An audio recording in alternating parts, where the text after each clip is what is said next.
بسم اللہ الرحمن الرحیم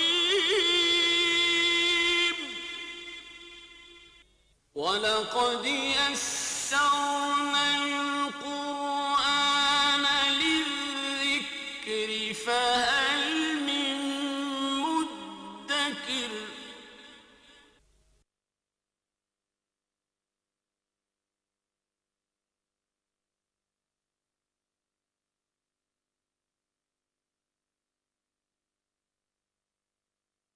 اعوذ باللہ من الشیطان الرجیم بسم اللہ الرحمن الرحیم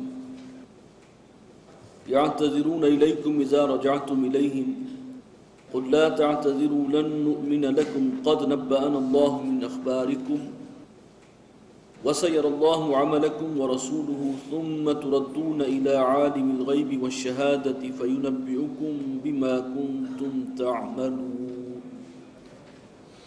اللہ العظیم۔ انہی منافقین کا تذکرہ ہے کہ جو جھوٹے بہانے بنا کر حضور صلی اللہ علیہ وسلم سے اجازت حاصل کر کے گھروں میں بیٹھ رہے تھے۔ فرمایا کہ یعتذرون الیکم اذا رجعتم الیہم، اے مسلمانوں یہ تمہارے سامنے بہانے پیش کریں گے، عذرات لنگ تراشیں گے جب تم واپس لوٹو گے ان کے پاس۔ اس آیت کا بین السطور یہ بتا رہا ہے کہ یہ دوران سفر ہی نازل ہو رہی ہے۔ غزوہ تبوک کے دوران یہ آیات نازل ہوئی ہیں، سفر تبوک کے دوران۔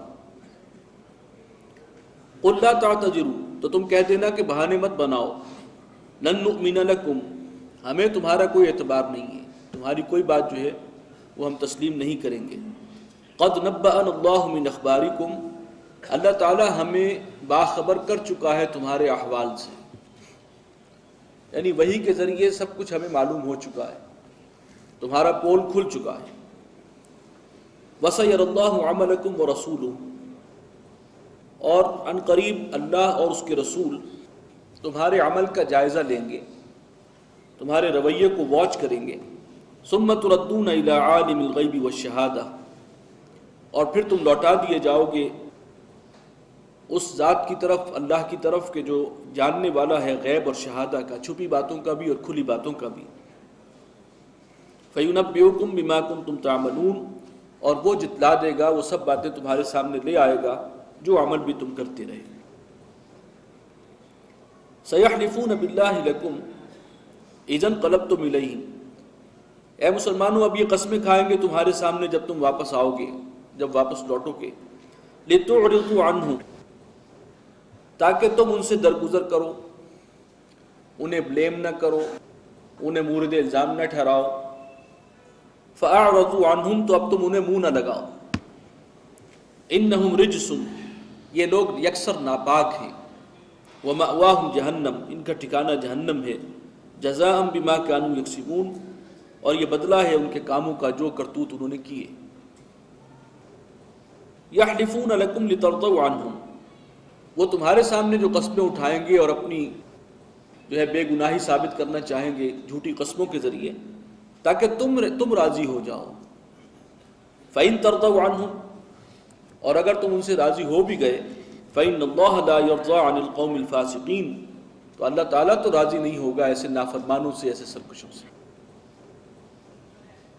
الْأَعْرَابُ أَشَدُّ كُفْرًا وَنِفَاقًا، یہ جو بدو ہیں، دیہاتی ہیں، صحرا نشین لوگ ہیں، یہ بہت سخت ہیں کفر میں بھی اور نفاق میں بھی، یعنی ان کا معاملہ بھی جو ہے وہ دو ہاتھ آگے ہی ہے مدینہ کے منافقوں سے، یہ اپنے کفر میں، اپنے نفاق میں بہت آگے گئے ہوئے، بہت سخت۔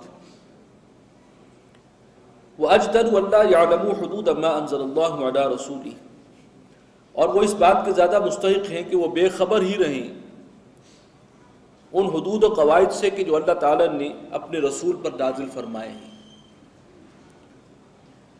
واللہ علیم حکیم، اللہ تعالیٰ سب کچھ جاننے والا ہے، حکمت والا۔ وَمِنَ الْأَعْرَابِ مَنْ يَتَّخِذُ مَا يُنْفِقُ مَغْرَمًا، اور ان بدوؤں میں، ان دیہاتیوں میں وہ بھی ہیں کہ جو کچھ وہ خرچ کرتے ہیں اسے وہ اپنے اوپر تاوان سمجھتے ہیں۔ اگر کوئی زکوٰۃ دینی پڑ جائے، کہیں کچھ صدقہ و خیرات نکالنا پڑ جائے تو بس جیسے چٹی دینی پڑ رہی ہو، تاوان بن گیا ان کے اوپر۔ وَيَتَرَبَّصُ بِكُمُ الدَّوَائِرُ، اور اے مسلمانوں تمہارے بارے میں وہ انتظار میں ہیں زمانے کی گردشوں کی۔ ابھی بھی انہیں کچھ شاید اس بات کی آس ہے کہ مسلمان جو ہیں وہ مغلوب ہوں، کچھ حالات بدل جائیں، یہ انفاق اور جہاد اور یہ جو کچھ کرنا پڑ رہا ہے اس سے ہماری کسی طرح جان خلاصی ہو جائے۔ علیہم دائرۃ السوء، فرمایا کہ بری گردش خود انہی کے اوپر ہے۔ واللہ سمیع علیم، اللہ تعالیٰ سننے والا ہے، جاننے والا۔ وَمِنَ الْأَعْرَابِ مَن يُؤْمِنُ بِاللَّهِ وَالْيَوْمِ الْآخِرِ، اور انہی بدوؤں میں وہ بھی ہیں جو واقعی ایمان رکھتے ہیں اللہ پر اور یوم آخر پر۔ کچھ ایسے ہیں اللہ کے نیک بندے۔ وَيَتَّخِذُ مَا يُنْفِقُ قُرُبَاتٍ عِنْدَ اللَّهِ وَصَلَوَاتِ الرَّسُولِ، اور وہ جو کچھ خرچ کرتے ہیں اللہ کی راہ میں اسے وہ سمجھتے ہیں کہ یہ اللہ سے قربت کا ذریعہ ہے، یہ تقرب الہی کا ذریعہ ہے۔ وصلوات الرسول، اور یہ رسول کی دعا لینے کا ذریعہ ہے۔ یہ ان کا نقطہ نظر ہے جو بالکل برعکس ہے اس کے کہ جو پہلے منافقین کا ذکر آیا تھا۔ الا انہا قربت لہم، سن لو کہ یہ واقعی ان کے لیے قربت کا ایک ذریعہ ہے، اللہ تعالیٰ کی قربت انہیں حاصل ہوگی، رسول کی دعائیں کی یہ مستحق بنیں گے۔ سیدخلہم اللہ فی رحمتہ، ان قریب اللہ تعالیٰ انہیں داخل فرمائے گا اپنی رحمت میں، یعنی وہ رحمت جو آخری ہے۔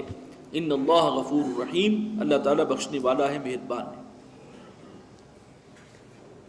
والسابقون الاولون من المہاجرین والانصار، اور سب سے پہلے سبقت کرنے والے مہاجرین میں سے بھی اور انصار میں سے بھی، والذین اتبعوہم باحسان، اور وہ لوگ بھی کہ جنہوں نے ان کی پیروی کی ہے بڑے عمدہ طریقے سے، خوش اسلوبی کے ساتھ۔ رضی اللہ عنہم ورضوا عنہ، یہ وہ لوگ ہیں کہ اللہ ان سے راضی ہوا اور وہ اللہ سے راضی ہو گئے۔ یہ بڑی مدح ہے، تعریف ہے مسلمانوں کی، مخلص مسلمانوں کی، اور خاص طور پر سابقون الاولون۔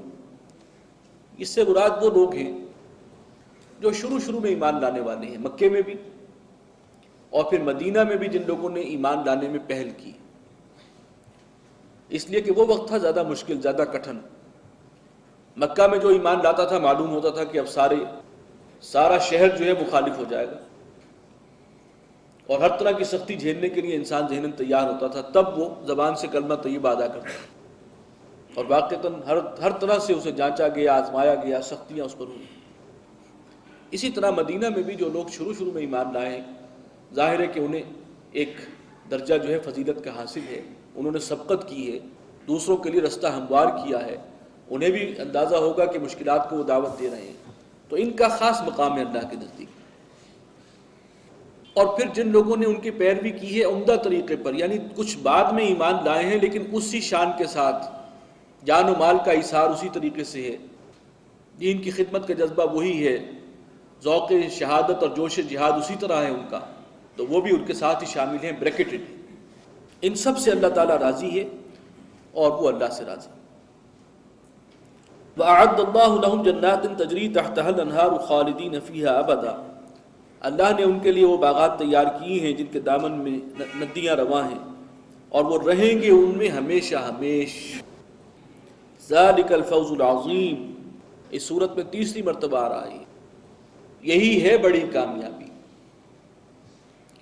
اگرچہ کامیابی وہاں بھی مل گئی تھی، غزوہ تبوک میں بھی مسلمان کامیاب لوٹے ایک اعتبار سے، لیکن آپ دیکھیں گے پوری صورت میں اس کا ذکر نہیں ہے۔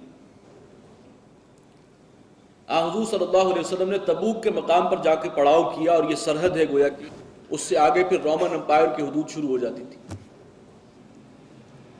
آپ تو وہاں پہنچ گئے، گویا اس وقت جو ہے وہ ایڈوانس آپ نے کیا ہے، لیکن جواب میں قیصر روم مقابلے پر نہیں آیا۔ کیوں نہیں آیا، اس میں مختلف لوگوں نے وجوہات بیان کی ہیں، اور یقین سے کہنا کچھ مشکل ہے، لیکن بہرحال ایک امکان یہ ہو سکتا ہے کہ وہ پہچان چکا تھا کہ واقعتاً یہ اللہ کے آخری رسول ہیں صلی اللہ علیہ وسلم۔